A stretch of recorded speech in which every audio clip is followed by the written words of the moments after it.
we're rebuilding the lethal Camaro, and that means more power.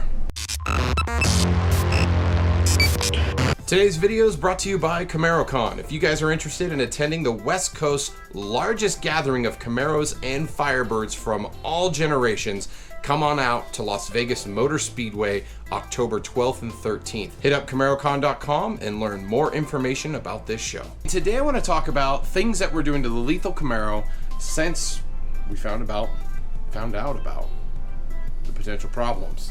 Now, some of you guys know from my last video update, we found some oil. We did find oil in the pan. That was good. No, but we found some metal in the pan from the car, and we're taking extreme precautions, and we're going to pull the motor and check everything out. Now, as many of you guys know, the motor in the vehicle is still a lot of stock components. We did the drop-in pistons from Cunningham Motorsports long ago. Those seem fine, but we did not change out the cam bearings. We did not change out the main bearings. Still the stock crank, still the stock head, still the stock block, still all the stock lower main bolts, all that kind of stuff. So there was a lot of aspects of the motor that just were never changed. And all of that being stated, we had kind of planned to do it. We put some things on the back burner because everything was running fine. The car is making well north of 900 horsepower at the crank, so it's making some power. Now, the drop-in pistons are rated for 1,100 horsepower, and a lot of the other aspects of the build just haven't been touched. So running stock transmission, stock rear diff. We did upgrade the drive shaft. We did upgrade the axles.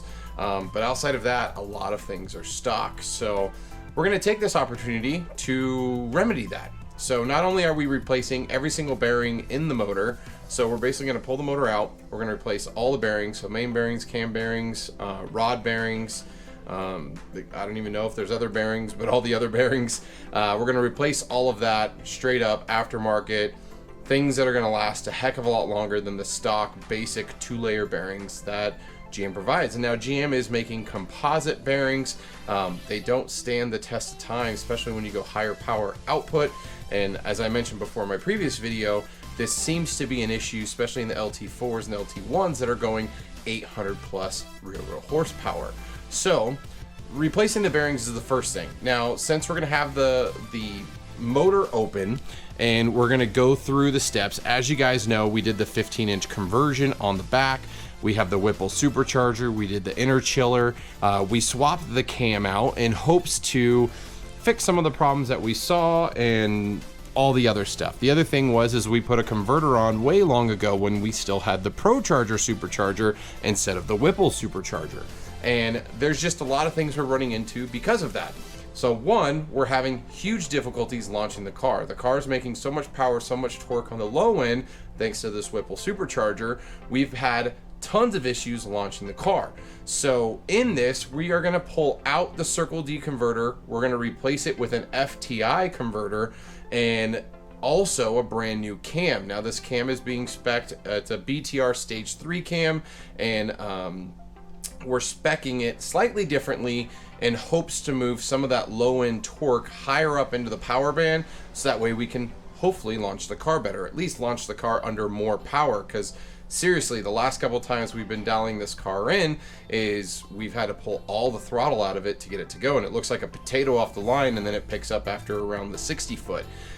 That being stated, still on stock suspension. I have mag ride suspension. This was a 2SS car.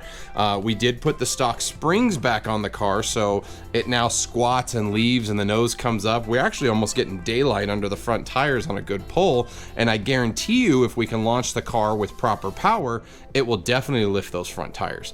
So all that being stated, we have brand new cam, we have brand new bearings all throughout the motor.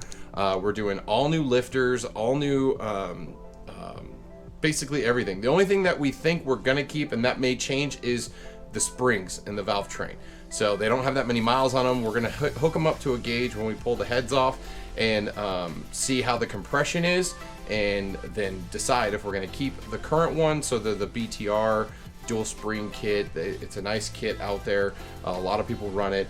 But that being said, we're also pulling the heads to finally have the heads ported. So I still have my stock heads, but I'm gonna be sending them off to Frankenstein to get them ported. So they're gonna clean them up, port them, make them look amazing. I've seen quite a bit of their products and things that they've done with heads at a couple different shops now, and it just looks amazing, and the power is there. So some guys are saying they're picking up 25, 30, 35 horsepower. Other guys I've heard with just decked imported heads picking up in the 50 range. We'll see what it does for my car. We're not necessarily going to hit a dyno, because honestly, since we put the new cam in, since we put the inner chiller in, since we put the RotoFab Big Gulp, we actually never hit the dyno, because the dyno that I was taking my car to consistently is no more. It's gone. So we can't get an accurate baseline anymore, or at least, you know, see how it's improved over time. So what we will do is we'll go by the ETs, and even then that's going to be hard, because we were never actually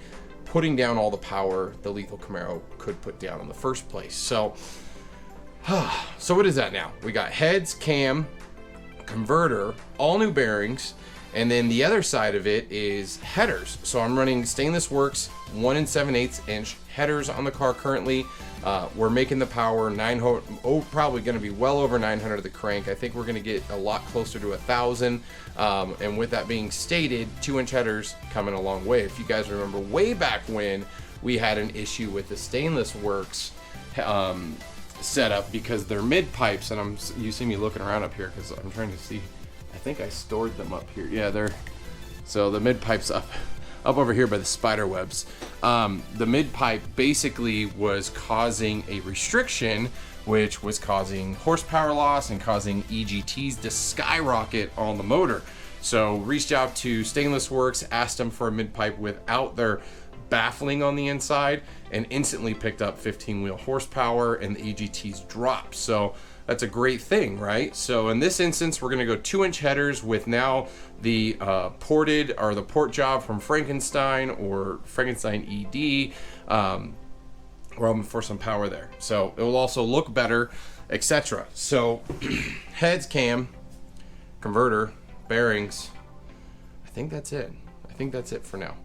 So all of that being stated, we should pick up more power with the cam, because we're doing a proper cam, and we're just going all out. I don't drive the car on the street anymore. I'm not worried about being in California, because I trailer the car everywhere, making great use of that trailer purchase. And I just hope we can get there. So the next step is I want to do the full Viking suspension so we can really launch it. And because of pulling the motor and doing all that work, running into the issue of the cage being pushed back even further. So I think that means for CamaroCon, we won't be able to run any faster than 9.99. So one thing that I am going to try to do is, now with the new rules and everything out there, and because at CamaroCon they're going to require they're going to go straight by the book NHRA rules, I am going to go up to Verona, and I'm going to try to qualify for my license. So it's pretty simple, pretty straightforward. I'm going to go through that whole process and hopefully bring the camera along for those of you who might be interested in what that all entails.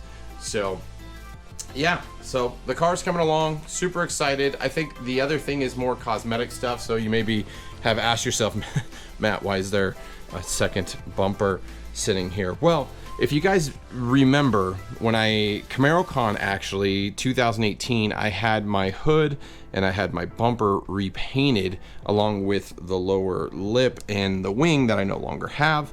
And when they did that, they didn't color match anything. The paint company that I went to, I had full trust in. I looked at a lot of their work and they just did me dirty. The paint quality was terrible. The job they did was terrible. I was just really frustrated with it. So I ended up taking it because I needed to have a car put together for CamaroCon. I had them put a clear bra on. It kind of hid all the imperfections, which was great. But the downside is just the color does not match. So it's hard to tell on the camera in this lighting here. You can obviously tell the hood is a different color from the side bumper. The hood was saved for the most part, in at least quality wise, but the color still doesn't match, and that's not the fault of the painter who fixed it. He didn't have time to repaint it to match. He just had time to fix it so it actually looked presentable, and a huge shout out to him for being able to do that. So that was a lot of talking for where I'm getting with this, but instead of pulling this off, repainting it, peeling off the clear bra that's on there, I just was, forget it. I went to my Paradise Autos. I got a whole new bumper. It wasn't all that expensive. I had Paradise paint it, and I'm just gonna replace it. You can actually see the color of the new bumper actually matches the fenders almost perfectly. They did a great job color matching it over there. Really excited to see what it likes. They still want to color, they want to block and sand it still, but with it not being on the car, they were just like, get it on the car when you can. And now we have the motor problem, so it will look pretty by the time CamaroCon comes around. That's a future thing. And then also the side bumper. So for those of you who didn't know, I want to say I got lazy, or I just got sidetracked. My wife came out. I jacked the car up improperly. The car fell, and the front bumper bent all the way down like accordion this whole side, because I thought the jack was on my lift pad, and it clearly wasn't, and it just bent and tore everything up. And then I also got a nice big fat dent right here in the front bumper. So if you look over there, I actually have a new front fender that also matches and looks great. So that's also coming down the pipeline. All that being stated, a lot of stuff going on, and potentially a lot of great content. I never expected to be doing two full motor builds, so I got the LS7 over on the other side of the garage for the 2nd gen, and then we're going to be pulling out and basically rebuilding an LT1. So stay tuned for all that content. So, but if you guys have questions, comments, concerns about what's going down, post them down below. As always, guys, I do appreciate you checking out the content, supporting the channel. Likes, comments, shares, completely appreciated. And that's all I got. That's it. CamaroCon, it's coming. We have to have it all ran, motor broken in, ready to go for CamaroCon, and pray we don't run into any problems. Well, at least I have Red Barn Racing, who has a phenomenal track record, and so I have the faith. I have a little faith.